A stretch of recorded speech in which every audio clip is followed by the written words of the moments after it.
50 ans après l'arrivée des premières troupes américaines, il n'y a plus de survivants, d'acteurs de cette période-là. Donc c'est dans la mémoire qu'on a voulu œuvrer.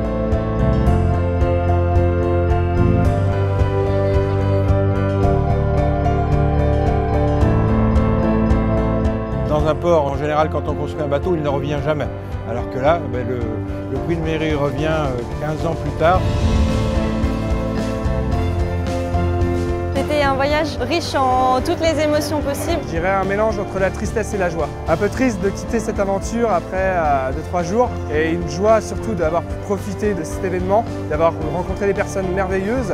L'arrivée du bateau sur Saint-Nazaire, c'était super émouvant. J'ai rencontré des gens tout à l'heure qui m'ont dit on a travaillé dessus, on est en retraite, on avait les larmes aux yeux. C'est vraiment le symbole aussi là, du travail, du souvenir et puis de la réussite.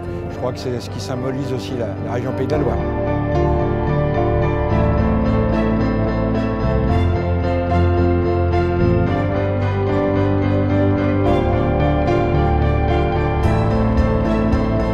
Aujourd'hui, il faut valoriser l'apprentissage à travers ces débouchés, à travers l'aéronautique. On fait les plus grands avions du monde ici à Saint-Nazaire, les plus grands paquebots du monde. Pour moi, être ambassadrice de l'apprentissage, c'est promouvoir l'apprentissage auprès des jeunes. J'avais une vision de l'apprentissage que je voulais porter. Cette vision, c'est d'avoir une formation qui soit juste, équitable, qui soit ancrée dans la réalité économique, professionnelle, industrielle pour moi.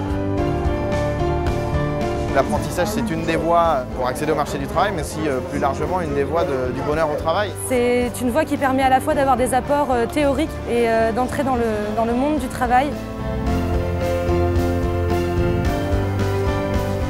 Ce type de manifestation, c'est l'histoire, c'est le présent et c'est l'avenir.